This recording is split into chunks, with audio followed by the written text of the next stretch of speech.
Bien amigos, seguimos en Bahía Talks y estamos con nuestro invitado en esta noche de martes, que es Juan Carlos Liendo. Como ustedes saben, Juan Carlos Liendo es un experto en inteligencia, ha tenido una serie de puestos destacados, quizá uno de los últimos que ha llamado la atención a la opinión pública ha sido como director de inteligencia en el Perú. Juan Carlos, gracias por acompañarnos. No, las gracias a ti y muy agradecido de estar en tu programa. Bueno, la invitación era para conversar sobre lo que ha ocurrido y lo que está ocurriendo en este momento entre Israel y este grupo terrorista Hamas. Y como tú eres un hombre de inteligencia, la pregunta va directamente al tema de inteligencia para comenzar. ¿Cómo ocurrió y cómo se le sorprende a uno de los ejércitos más preparados del mundo que tiene una inteligencia, que tiene un prestigio mundial? ¿Cómo así puede un grupo de fanáticos irrumpir, asesinar y descontrolar completamente a una nación como la israelí, que es tan preparada y tan organizada? Bueno, definitivamente, la forma como se han desencadenado los hechos genera lo que se llama una sorpresa estratégica, que evidencia que el enfoque de la inteligencia más profesional del mundo no se ajusta a la forma como está mutando la violencia. O sea, aquí la violencia terrorista ha mutado y ha escalado, sobrepasando las capacidades de entendimiento de una de las organizaciones de inteligencia más grandes del mundo. ¿Por qué? ¿Por qué, digamos, no? ¿Por qué? Porque el nivel de violencia barbárico, o sea, que se ha empleado, digamos, lleva a un punto de respuesta que es el punto de respuesta extremo. Digamos, la lógica de contendientes, la lógica de enfrentamiento en un conflicto no es que te suicides. Claro. Digamos, o sea, no puedes morir, ¿no? Sí. Entonces, el nivel de violencia, ¿no?, de barbarie animal que se ha visto en este ataque terrorista tiene como única respuesta el exterminio total de la capacidad de Hamas, en este caso en la Franja de Gaza, que incluye el desplazamiento obligado y masivo de 2 millones de personas. Digamos, aquí va a cambiar el escenario del Medio Oriente, va a cambiar la naturaleza de la Franja de Gaza. Entonces, técnicamente la única opción de que Israel sobreviva es que elimine toda capacidad militar que implique la limpieza de la Franja de Gaza. Ese concepto ha sobrepasado a cómo uno de los servicios de inteligencia más importantes del mundo ha venido enfocando el problema de la seguridad, y eso va a tener efectos alrededor del planeta Tierra. Ahora, un ataque como este no se organiza en unos días, sino en algunos meses o quizá en más tiempo, y requiere, porque se ha visto varios frentes, han llegado por tierra, por aire, creo que por mar estaban también tratando de hacerlo. Han con infraestructura subterránea. Con subterránea, han entrado con motos, han entrado con drones, han entrado con parapentes y han hecho, digamos, un despliegue muy importante, y para eso se requiere inteligencia y dinero. Inteligencia, dinero, financiamiento, que es diferente a dinero, o sea, toda una dinámica de mover dinero en cantidades inmensas, actividades de reconocimiento, selección de blancos, priorización. Esto no lo puede hacer jamás.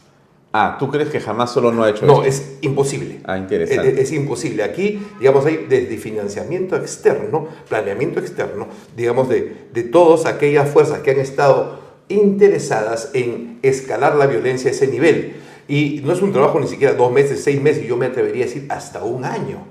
Digamos, ¿no? Entonces, caemos aquí en una sorpresa estratégica similar a la de 50 años antes, cuando los egipcios, en la misma época del año, en el mismo día, cruzan el canal de Suez y sorprenden a las tropas de Israel hace 50 años en la fiesta del Yom Kippur. Similar es el segundo. Al 11 de septiembre, en una lógica más o menos parecida, porque tampoco se imaginaba alguien que podían los terroristas inmolarse, ¿no? Exacto. Exacto. Y en Estados Unidos, en el centro del poder mundial, es un nuevo 11 de septiembre, digamos, en este caso para Israel, que tiene un poder más allá de su propio país, como sabemos, ¿no? Entonces, sí, las dimensiones del ataque, la naturaleza de la barbarie, digamos, indica que estamos a puertas de una nueva forma de enfrentar la violencia. Y en este caso, ¿no? Al punto de vista de inteligencia, podemos decir que todos los esfuerzos de enfoques de construcción de la paz fracasan frente a este acto. Porque tú te refieres a la palabra barbarie, Sí. con mucha propiedad además, porque lo que hemos escuchado y visto en las últimas horas es el reconocimiento de familias enteras asesinadas dentro de los kibbutz, dentro de estas aldeas que están en la zona fronteriza con Gaza, en territorio israelí, donde han sido asesinadas familias, ¿no? Mujeres, niños. Y los niños han sido inclusive decapitados. Ancianos. En una digamos, forma en la que los propios generales que están a cargo de las compañías israelíes que van llegando a la zona señalan que nunca habían imaginado un tipo de barbarie de esta naturaleza, un tipo de ensañamiento. O sea, no es, ellos dicen, esto no es militar, No es. esto ni siquiera es una guerra, esto es demencial. Ya. A ver, imagínate cuando Sendero Luminoso entraba a las poblaciones de Y hacía lo mismo. Hacía exactamente lo mismo. O sea, a mujeres embarazadas les partía el vientre. A todas las autoridades obligaba a los hijos de las autoridades a matar a sus padres, a sus madres. Y eso se quiere olvidar. O sea, eso es animal. Cuando un hombre, digamos, un soldado que tiene la responsabilidad de defender a su patria, ve eso, o sea, imagínate, mira la expresión de las noticias de los israelíes hoy en día, digamos, ¿cuál es el lenguaje corporal de los soldados que narran lo que están encontrando? Es una frustración con uno mismo, porque ellos tienen la responsabilidad de proteger a su pueblo. Entonces, la respuesta va a ser, digamos, sumamente dura. Yo creo que ya está siendo sumamente dura y, como siempre, a quienes más afecta es a los más débiles, ¿no? En el otro lado. Van a sufrir la furia de un pueblo que ha vivido en la violencia y que está viendo reflejado la barbarie en su mismo pueblo. Y eso va a ser bien difícil de manejar. Algo que ya está ocurriendo, ¿no? Entonces estamos viendo que los primeros, digamos, esfuerzos del ejército y las fuerzas israelíes está en dimensionar dentro de su territorio lo que ha ocurrido, ¿no? Están este grupo de, digamos, jóvenes que han sido asesinados en este concierto musical que estaban haciéndolo por la paz y la naturaleza. Exacto. Una cosa bárbara también en la forma. Bien surrealista, ¿no?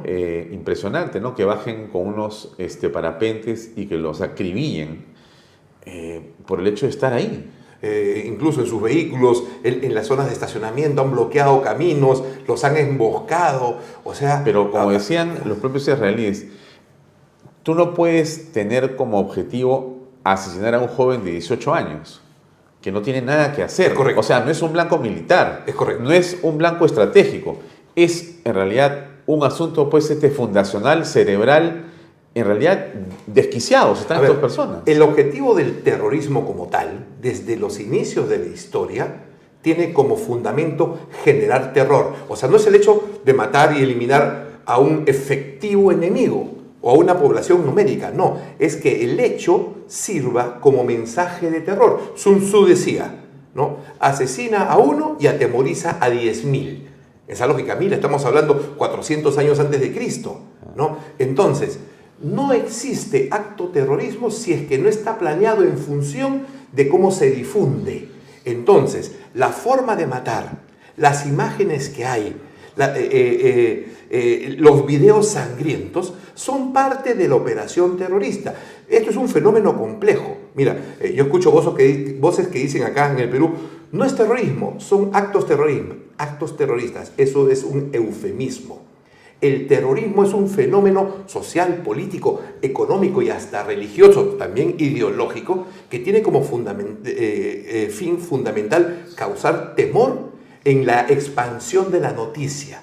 O sea, persona civilizada que ve lo que sucede en Israel, se sobrecoge por el temor. Y lo crítico es que la única forma de enfrentar esta barbarie es imponiéndose por la fuerza. No hay otra, no hay mesa de diálogo, no hay concertación, no hay consenso, no hay plebiscito. Sí, pues escuchábamos que existía de parte de Naciones Unidas o de ciertos países una suerte de intención de llamar al diálogo, ¿no? Pero Israel ha dicho en esta etapa que es la que tenemos que primero limpiar nuestro territorio y avanzar sobre el territorio enemigo para aniquilar toda fuente de peligro de los Hamas, no hay diálogo, ¿no? No hay. A ver, ahí se ha comenzado por cortar electricidad, agua, internet y toda fuente de abastecimiento. Hasta alimentos. Hasta alimentos. ¿Cómo ves tú eso desde el punto de vista de la estrategia de inteligencia? Desde el punto de vista de la estrategia militar, es obligar al oponente a tomar un curso de acción. En este caso, ya se están produciendo migraciones masivas desde la Franja de Gaza hacia Egipto. Cosa que está cerrada, ¿no? Porque está cerrada, pero van a tener que abrirla, digamos, por una solidaridad religiosa. Dentro de un contexto también que tampoco los egipcios quieren a los palestinos. No hay forma, no lo quieren, porque es trasladarse el problema. El problema, digamos, ¿no? Y basta con lo que ellos tienen ahí. Exacto. A ver, Hamas también está relacionado con los hermanos musulmanes que fueron derrocados por el actual régimen militar egipcio, digamos, ¿no? Entonces, bajo el cerco a Gaza, el corte de todo suministro de servicios básicos, luz, agua, internet, señal, todo tipo de comunicación, el bloqueo para que no ingresen alimentos, está diseñado para que la población migre. Entonces, ¿qué va a hacer? Israel ha llamado a 300.000 reservistas alrededor del mundo. Sí. Ya tiene más de 100.000 activados. Van a entrar casa por casa, escombro por escombro, para limpiar todo vestigio de amenaza, llámese entre comillas, vida humana, ¿no? Entonces va a ser un periodo largo y de mucho sufrimiento. Ahora, lo que nosotros apreciamos en las imágenes es una devastación ya de las partes principales de la ciudad de Gaza y el centro de Gaza, pero también apreciamos y comprendemos que existe una red de túneles donde estarían seguramente de repente los propios miembros de Hamas o los secuestrados o el armamento u otro tipo de facilidades para ellos. Va a ser complejo el tema, no solamente es bombardear, sino encontrar, ubicar. Exacto, por eso el bloqueo sin electricidad, esa gente, aún en los subterráneos, sin comida, sin agua, sin acceso a comunicaciones, entonces va a ser sumamente crítico.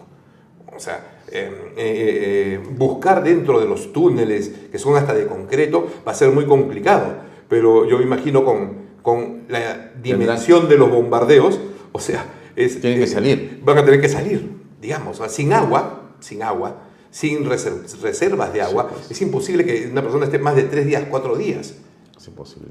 Entonces va a haber numerosos muertos, o sea, va a ser un escenario, ya es un escenario, digamos, dantesco, digamos, en pleno siglo XXI, sí, ¿no? Sí. E importante destacarlo porque vemos, otra vez al punto de vista de inteligencia, que no es un movimiento, digamos, autogestionado, libre, espontáneo de palestinos oprimidos, no, digamos, hay una dimensión de exacerbación del odio, sí, digamos, desde los niños, ya estructural, es un odio estructural, un odio más victimización, ¿no? Y acusaciones por otros lados de totalitarismo, es la combinación perfecta para la escalada de violencia.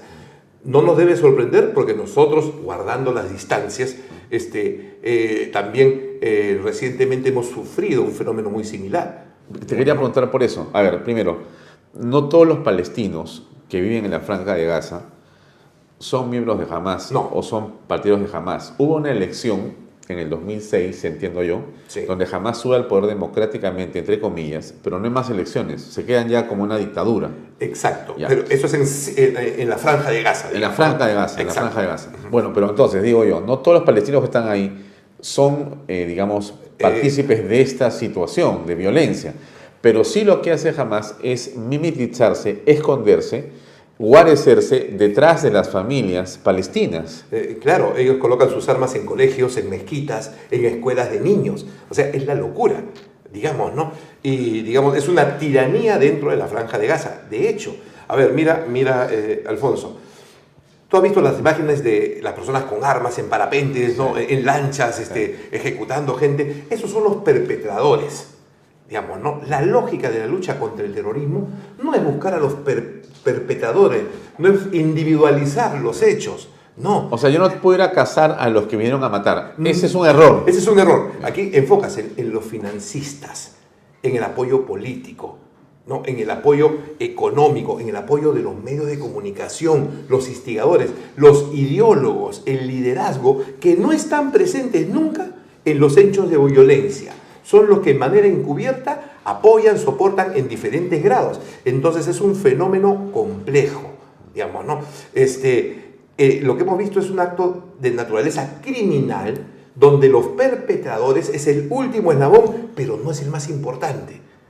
No, lo más importante son los líderes religiosos, digamos, ideológicos, fundamentalistas, ¿no? Los financistas, los organizadores, ellos son, digamos, el blanco principal, que en primer lugar ya no deben estar en Palestina y ya deben irse a otros lugares del mundo, pero los van a buscar. El enfrentamiento también no solo es local, es internacional.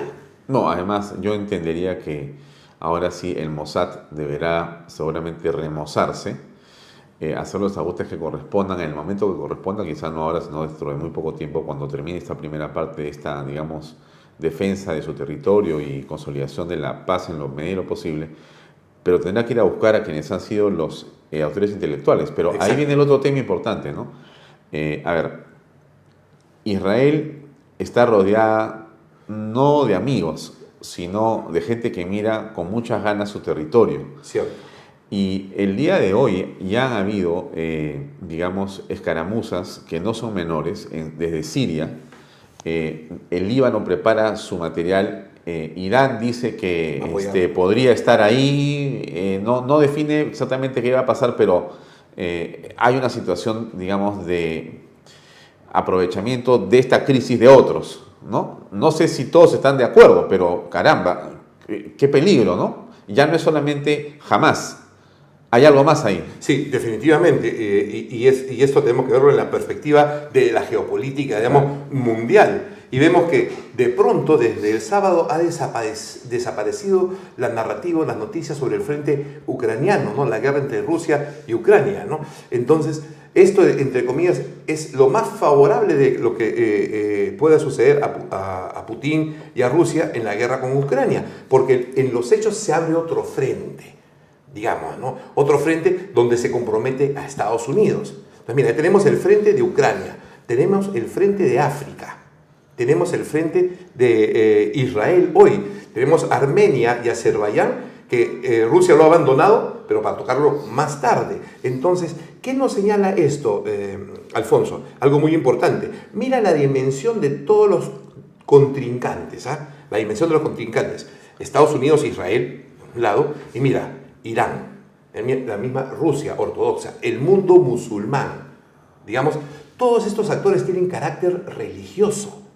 Entonces, ahí se está configurando una coalición de carácter religioso versus actores seculares, ¿no? Por no decir laicistas o liberales. ¿Por qué es importante esto? Porque cuando la guerra, la violencia alcanza la dimensión de la religión, entonces tienes metido en el conflicto la concepción de Dios. Y Dios, para los que tienen esa concepción, Dios nunca se equivoca. La escalada de este conflicto en términos religiosos musulmanes puede generar todo un cambio de escenario económico, político y de fuerzas en la geografía en torno al mundo occidental. Esa es la otra dimensión, digamos, ¿no? Trump ha dicho que podríamos estar cerca de la Tercera Guerra Mundial. ¿Tú crees eso? Sí, definitivamente. ¿No es eso una exageración? No, están todos los ingredientes. A ver, Naciones Unidas se está diluyendo, así como se diluyó la Liga de Naciones en el periodo entre guerras. O sea, Naciones Unidas, nadie le escucha un mensaje de más de un minuto a Guterres, al presidente de la Asamblea. No hay forma, no hay un foro de discusión en Naciones Unidas. El balance de poder se ha alterado por también la disolución de alianzas y reacomodos de alianzas. Los enfrentamientos en caliente están y no cesan, digamos, ¿no? Entonces, el sistema económico internacional, comercial internacional ya fracasó.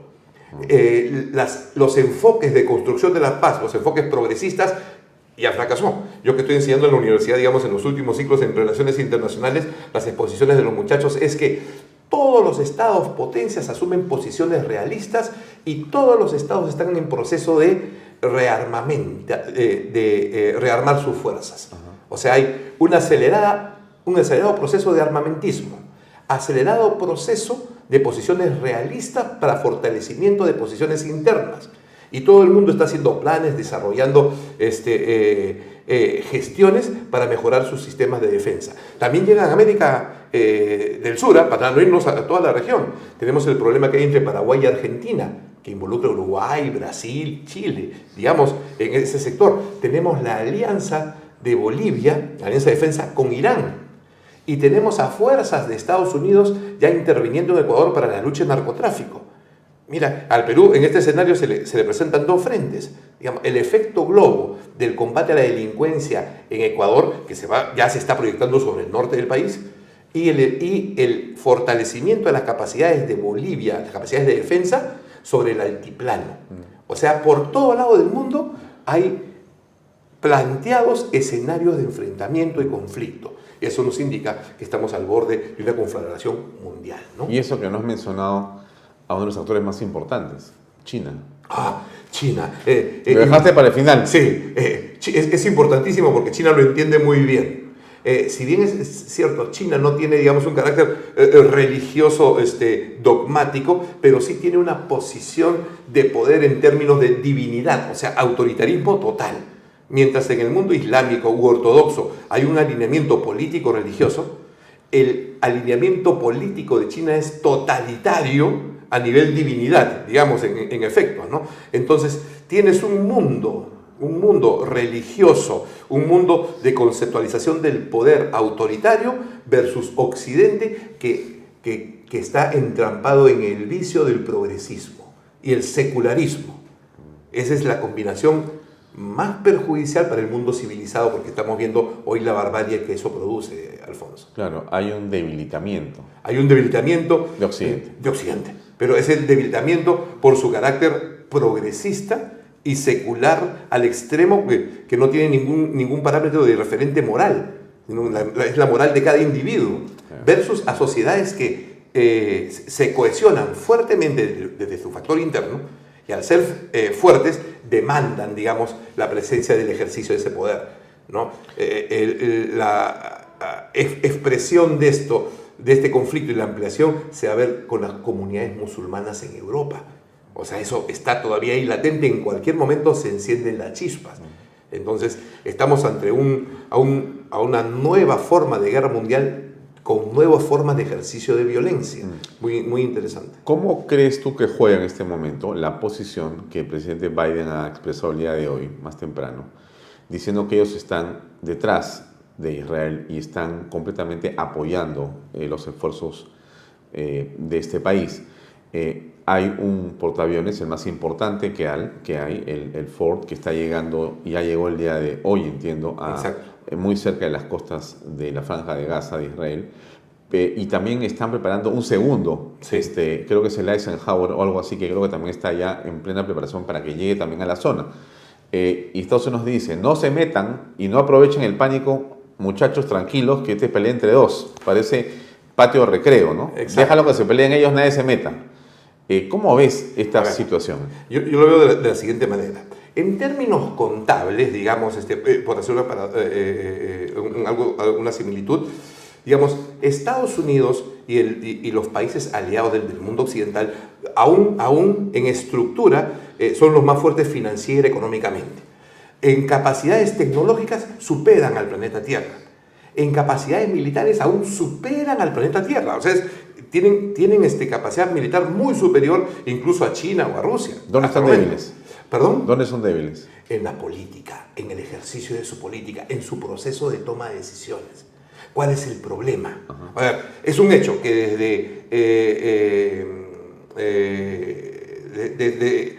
desde la presidencia antes de Trump, sí, de Obama, la política exterior de Estados Unidos le ha ido haciendo perder capacidad de influencia, capacidad de poder. Es un hecho concreto, digamos, ¿no? Salvo Trump. Salvo Trump, una isla, un hipo, pero después se han ido en picada, ¿no? Entonces, Estados Unidos... Es más, con una interrupción pequeña, ¿no? Sí. Blinken ha reconocido Sí. que hubo $6.000 millones que llegaron a Irán y Exacto. que han sido utilizados para esto. Y eso es impresionante. Eso se lo dio Obama al término de su gobierno, antes de Trump. Le dijo, ya, para que te integres a la democracia. Ya, gracias, ¿no? Esa es la democracia. Es más, se ha detectado armas, dicen, de las armas que le han Que estado dando, que han dejado en Afganistán. Así es. En la Franja de Gaza. Y también se habla de armas del frente ucraniano, de que hayan recibido los ucranianos, que han estado también. O sea, es un desorden total. Entonces, ¿qué falla en el mundo occidental? La política liderada por Estados Unidos. No hay un líder, entonces. No hay líder y tienen un enfoque de política fallido. Y aquí viene un problema. Ajá. Digamos, si la política falla, empiezan a hablar las armas. Y eso, estamos al borde de ello. Digamos, ¿no? Pero Biden es un problema. Sí, Biden es un problema. O sea, para todos los efectos, es el peor momento en esta circunstancia histórica de que Estados Unidos tiene como presidente a un hombre que no necesariamente representa los liderados que pudiéramos necesitar para esta hora. Exacto. Ni el legado del espíritu de la libertad, democracia, el desarrollo individual, no, digamos, no. Representa, digamos, lo más rancio del progresismo, Biden, y los enemigos han evaluado eso. Y ha sido momento de golpearlo. Nunca le hubieran hecho esto a Trump, porque, ojo, golpear a Israel no solamente es golpear a Israel. Claro, obviamente. No hay forma, digamos. O sea, se golpea a Israel lo que representa y lo que significa desde su posición geográfica y la relación con los grupos de poder económico, financieros, transnacionales asociados a los capitales israelíes del mundo judío, de las finanzas internacionales. Eso representa. Se ha escalado el nivel más alto previo a una conflagración mundial. Esto no es jamás... No es jamás Estado israelí. No, esto es el mundo occidental versus el mundo oriental, o euroasiático o asiático. Y en esa perspectiva, en una, digamos, tercera guerra mundial, ¿quién va a ganar? Nadie. O sea, a ver, es un nuevo tipo de guerra. No, es un tipo de guerra donde lo que ahora mismo se debe estar discutiendo es, digamos, es el grado de nivel de empleo de la fuerza que no me lleve al suicidio, al agotamiento. Digamos, China dijo muy claro, ¿no? Ya hace unas semanas, ¿no? El portavoz de su Cancillería, no nos interesa reemplazar a Estados Unidos. Estados Unidos ha estado metido en todos los conflictos del mundo, en todas las sucesiones de gobierno, desplegando armas, políticos, y se ha agotado económica y políticamente. Ya no tiene capacidades.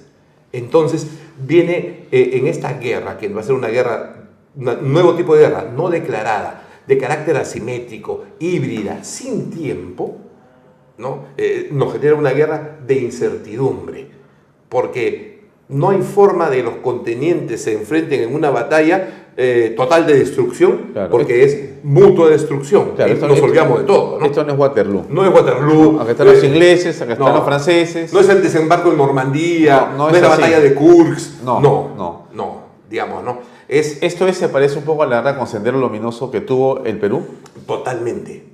¿Hay una similitud ahí? Sí, hay una similitud muy grande, digamos, porque el nuevo terrorismo, o sea, lo que estamos viendo en Hamas, ¿no? El nuevo terrorismo demostrado a la barbarie que hemos visto del ataque de Hamas contra Israel es la expresión de la técnica y de la organización revolucionaria marxista más el fundamentalismo religioso, islámico en este caso. ¿Por qué? Porque es organización clandestina, que se basa en una estructura de odios hacia personas y de un reivindicacionismo, digamos, frente a un opresor. Tiene toda la estructura marxista, digamos, clandestino, ideológico, fundamentalista. No están los dirigentes, no se ven, se ha planeado con anterioridad, con el agregado del fundamentalismo religioso. Se parece a lo nuestro si cambiamos el fundamentalismo religioso por el reivindicacionismo andino, basado sobre el odio o el rencor, que como tú sabes es fabricado y es alentado por varios países, ¿no? Mira, por ejemplo, ¿quiénes se identifican, ¿no? ¿Quiénes se identifican con Hamas? Todo el mundo marxista revolucionario. Petro de Colombia. Petro de Colombia. Venezuela. Nicaragua, Cuba, Chile no ha dicho nada. Chile Chile dicen no sabe nada. Evo Morales. Totalmente. ¿Ya? La izquierda radical en Chile. España. O sea, todos son marxistas revolucionarios que tienen como única opción en su cerebro, en su pensamiento, la acción violenta como una forma de expresión de su rencor y su odio. O sea, donde hay rencor y odio político llevado a su máxima expresión, tenemos el terrorismo. Digamos, no es una lucha reivindicativa de derechos justos, no. Es simplemente la expresión de la violencia, del odio, rencor. Y hemos tenido primer ministros, presidentes que a diario incitaban al odio. ¿Recuerdas? Los niños de tal sitio versus los niños de tal otro. Imagínate, a ese nivel, ¿no? Entonces, estamos viendo una película que ya ha estado pasando por acá. El punto es, digamos, ¿no? Como lo que ha pasado a los israelíes, ¿no?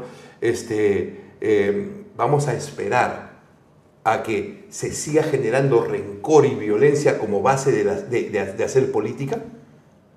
¿A dónde nos enfrenta ello? Digamos, en el Perú. ¿No? ¿Qué países están interesados en generar ese odio, esa violencia? Es un problema aún no resuelto y en el Perú no se generan las capacidades de liderazgo político suficiente para enfrentar una realidad que ya la tenemos enfrente, Alfonso. Ahora, para ir terminando, Juan Carlos, la pregunta es, Israel no puede parar a negociar nada en este momento. La impresión que podemos tener es de que en realidad una vez que ellos hayan limpiado, como ellos señalan, de su territorio a los miembros de Hamas que podrían estar todavía infiltrados, tienen que avanzar hacia Palestina, hacia la Franja de Gaza de todas maneras. O sea, y eso no es algo que se resuelva con 300.000 o con 1 millón de soldados, ni con 10 portaaviones. O sea, me parece, tú sabes más de inteligencia, obviamente, yo solamente miro el mapa y digo, y miro en el Google Maps y el Google Earth, digamos, la geografía de los edificios y la ciudad en la Franja de Gaza, y es en realidad un centro de Lima extendido. O sea, allá hay un montón de edificios, eso es como la Victoria, entonces está lleno, son 2.300.000 personas, no es fácil entrar ahí. No es fácil entrar ahí por eso. Salvo que los extermines a todos. No, yo creo que no va por ese lado, están obligando a una migración masiva. Pero no tienes a dónde ir, perdóname. Bueno, hacia Egipto, es la única forma. Pero, digamos, si no salen hacia Egipto, o sea, van a presionar. O sea, ya hay zonas, digamos, las fuerzas de Israel se ve que están haciendo lo siguiente. Hay zonas que ya están destruidas, o sea, que no es posible vivir ahí. O sea, esa población ya tiene que salir. Y como te digo, ya la frontera entre la Franja de Gaza con Egipto ya está llena de migrantes. Y tienes tú, dice, 100.000 tropas, no se soluciona con tropas, 300.000, no se soluciona con 300.000, pero es una fase de la solución. O sea, para imponer el orden tiene que haber un nivel de seguridad. Y eso, digamos, lo sabemos acá por doctrina y todo, pero aquí se piensa que todo va a ser solucionado, digamos, con la buena voluntad de la existencia de un código de justicia, ¿no? De Naciones Unidas. O de Naciones Unidas. Que se queje y se molesta porque han hecho este bloqueo. Exacto. Dicen, ¿cómo es posible que hayan cortado el agua, que hayan cortado la luz, ¿no? Se queja los partidos políticos en Chile. Dicen los comunistas en Chile, el partido dice, ¿cómo es posible? Son unos criminales los israelíes. Bueno, esa es la narrativa ¿no? Entonces, los israelíes están haciendo lo que el sentido común manda. Ellos tienen la responsabilidad de proteger a su población, digamos, ¿no? A ver, los otros también. A ver, hay capacidades asimétricas. Entonces ahí viene la voluntad de luchar. La primera fase es quebrar la voluntad de lucha del adversario. O sea, que no se enfrente contigo. Ajá. Entonces estamos viviendo esa fase, ¿no? Lo mismo pasó en la guerra contra Sendero Luminoso. Y digamos, en la lógica militar de esa época había en las zonas de emergencia zonas rojas donde había enfrentamiento con Sendero, zonas rosadas donde estaba en proceso ya de expulsión de la gente de Sendero, y las zonas blancas donde el Estado recuperaba el control de la población. Eso se hizo paulatinamente, duró 15 años, digamos, ¿no? Aquí se está empezando. Y los israelíes están considerando toda la franja de Gaza como una zona roja, una zona de combate. y la cantidad de efectivos que hay, de acuerdo al tamaño de la franja, digamos, las características geográficas, nos están indicando que al menos pareciese que están haciendo operaciones las 24 horas del día. ¿Qué significa eso? Obviamente están acelerando el proceso hasta para evitar que la reacción internacional les diga, ya, paren. Los israelíes están empujando lo máximo que pueden antes que haya una parálisis diplomática de demanda forzada por la estabilidad de la seguridad del globo, que es otro nivel. Claro, digamos, o sea, ¿no? Cuando ya Estados Unidos vea que se están poniendo medio saltones los rusos, los chinos los ya mejor vamos a conversar un poquito. Exacto. La última pregunta, ¿qué pasa con los rehenes? Y ese es un tema que de eso no dice nada Naciones Unidas, es curioso, es impresionante, pero bueno, ¿qué pasa con los rehenes? Son 150, entiendo por lo que han señalado los propios formantes en varios medios de comunicación internacional. Sí, y también ya los están sacando en los medios de prensa. Es, digamos, sumamente chocante ver, por ejemplo, se ha visto, hay un video de 12 generales de las Fuerzas Armadas de Israel, mostrados públicamente por los terroristas de Hamas, diciendo su nombre, su grado, el tipo de unidad a lo que pertenecen. Mira el nivel de sorpresa. Entonces, en lo que yo puedo apreciar o conocer un poco, también he estado en Israel en algunas oportunidades, la decisión en este momento, digamos, no contempla la negociación con terroristas, ni siquiera para el intercambio de rehenes. Hay conversaciones de repente reservadas, es la función de los servicios secretos, con Egipto, digamos, para ver alguna intermediación, pero al momento no van a limitar el objetivo militar estratégico, el objetivo político estratégico en el ámbito militar de eliminar la capacidad de que le sigan lanzando cohetes o ataques terroristas. Digamos, todavía siguen lanzando cohetes. Toda la mañana y hasta hay una diferencia de bastantes horas, pero sí, hemos visto inclusive lo que pasó hay una población que está muy cercana. Sí. No recuerdo el nombre en este momento, pero han habido lanzamientos de cohetes en cientos el día de hoy, a las 4 de la tarde o a las 5 que habían terminado que iban a hacer ese lanzamiento. Se han defendido con estas cortinas de hierro que tienen como tecnología los israelíes, pero sigue siendo peligroso. Pero tú dices que podrían estar conversando. A ver, lo que ha dicho Hamas es que va a asesinar y va a ser público, va a hacer una transmisión en streaming, en vivo, de esos asesinatos. Cuando caigan los bombardeos. Los bombardeos israelíes, sin avisar dónde va a ser. Exacto. Bueno, ¿qué va a pasar ahí? Bueno, veremos esto así, será tan cruel el tema. O sea, si llegamos a ver eso, o sea, vamos a ver la escalada de la violencia, digamos. A ver, imagínate, ¿no? En todos los bandos, los grupos, siempre hay los halcones, los extremistas, sí, ¿no? Que van por las posiciones extremas, digamos, ¿no? Entonces, ahora mismo se debe estar definiendo esas posturas, ¿no? De cuánto ceder, de cuánto conversar, de cuál es el nivel de fuerza y de violencia a emplear. Entonces, eso es lo que vamos a hacer desde la periferia del mundo. Vamos a ver cómo se manejan las grandes potencias con ello. Y de hecho va a generar lecciones en todas las fuerzas de seguridad, en todos los elementos, esto es lo crítico, antisistema, porque están viendo el ejemplo de a dónde lleva la violencia. No es de sorprender, no sería de sorprender que se activen células terroristas en otras partes del mundo, empezando por Estados Unidos, Inglaterra, digamos, ¿no? Porque hay Francia, la misma Alemania, digamos, ¿no? ¿Y en esto qué impacto tiene la migración? Es fundamental, porque, digamos, la migración es una migración de carácter de diáspora. O sea, no es una migración, digamos, para buscar mejores condiciones de vida, bueno, que en realidad siempre hay eso, pero es diáspora en cuanto es desplazamiento de culturas. O sea, vas con tu religión, vas con tus costumbres, vas con tu cosmovisión del mundo. No vas a asimilar algo que consideras que podría ser, digamos, voy a Estados Unidos para vivir el estilo de vida americano, sí, me voy a adaptar a la sociedad, me voy a Suiza y me convierto en ciudadano suizo, hago mi esfuerzo. Claro. No. Las migraciones han agarrado carácter de diáspora por el flujo masivo, súbito, tal como la migración venezolana en el Perú. Aquí había más que una migración es una diáspora, es el desplazamiento masivo y súbito de personas que traen su cultura, en este caso, lamentablemente la violencia, pues, ¿no? Que se ha incorporado acá a nuestro país. Entonces, la diáspora de migración musulmana en Europa es un problema estratégico, de inteligencia estratégica al punto de vista de seguridad nacional. O sea, ¿qué van a hacer estos migrantes? Y en la lógica del terrorismo, cualquier persona se inmola, digamos, y causa daño. O sea, es de terror. Y si sucede eso en Europa o en Estados Unidos, la reacción también va a ser brutal a nivel ciudadanía. O sea, estamos viviendo una época sumamente crítica del mundo, ¿no?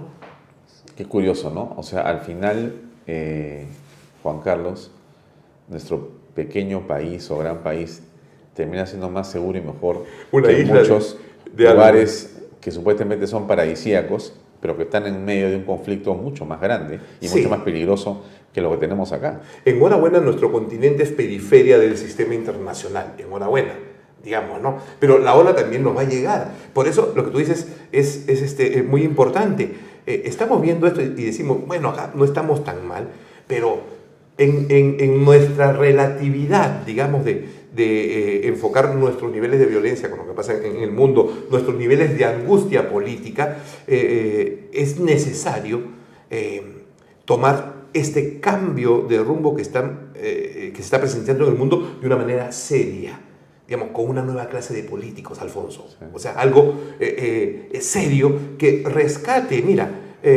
a las poblaciones más débiles, más vulnerables de una sociedad, que son los niños, las mujeres, los ancianos, los enfermos, de este fundamentalismo de odio, violencia y rencor.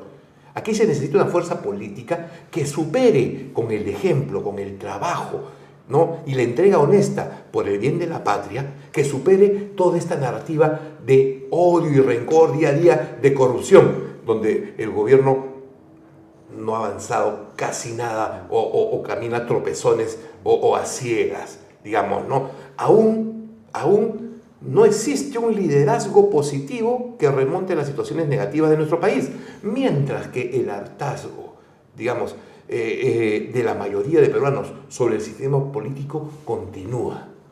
¿No? Si no se establece pronto un liderazgo serio, responsable, valiente y honesto, entonces vamos a tener que soportar o enfrentar, porque lo vamos a enfrentar, no va a ser fácil, ¿no? A cualquier fundamentalista del odio y del rencor que quiera liderar la política en el país. Enhorabuena, el caso del señor Cerrón, y al punto de vista político, está siendo alejado de la contienda.